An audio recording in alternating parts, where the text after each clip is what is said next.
چھٹا حجاب یہ زکوٰۃ کا ہے۔ ایک زکوٰۃ ہمارے حساب سے ہے جو ہم اپنے مال میں سے 2.5% ادا کرتے ہیں مالک لا یزل کی بارگاہ میں۔ یہ زکوٰۃ ہر ایک بندے کی قلبی کیفیت کے اعتبار سے مختلف ہوتی چلی جاتی ہے۔ اللہ تعالیٰ نے ہر چیز کی زکوٰۃ رکھی ہے،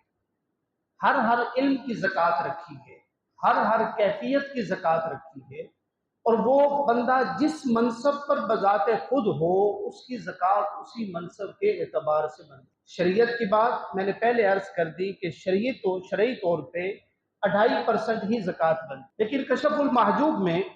سیدنا علی حجویری قدس سر العزیز نے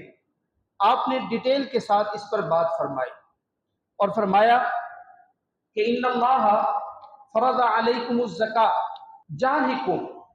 کما فرض علیکم زکاۃ مالکم، کہ جس طرح تمہارے اوپر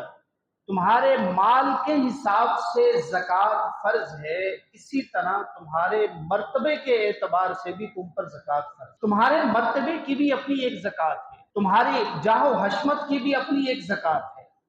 شرعی زکوٰۃ وہی ہے جو 2.5% ہے،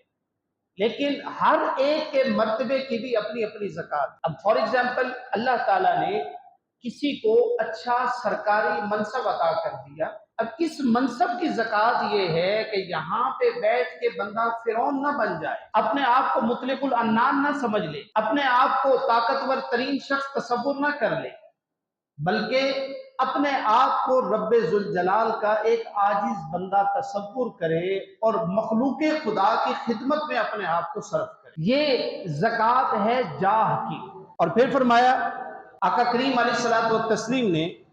کہ ان لکل شیء زکاۃ، ہر شے کی زکوٰۃ ہے، وزکاۃ الداء بیت الضیافہ، اور آپ کے گھر کی زکوٰۃ یہ ہے کہ اس میں مہمانوں کی مہمان نوازی کی جائے، آپ کے گھروں کے اندر آ کے مہمانوں کے لیے دسترخوان سجے، آپ کے گھروں میں مہمان آ کے قیام کریں، یہ گھر کی زکوٰۃ۔ اسی طرح اگر اللہ تعالیٰ نے کسی کو علم دیا ہے، کسی کو نالج سے مالک لا یزل نے سرفراز کیا ہے، اس کی بھی زکوٰۃ ہے کہ وہ مخلوق خدا کے فیض کے لیے اپنے علم کو جاری کرے۔ اللہ تعالیٰ نے اگر کسی کو مال و متاع زیادہ دیا ہے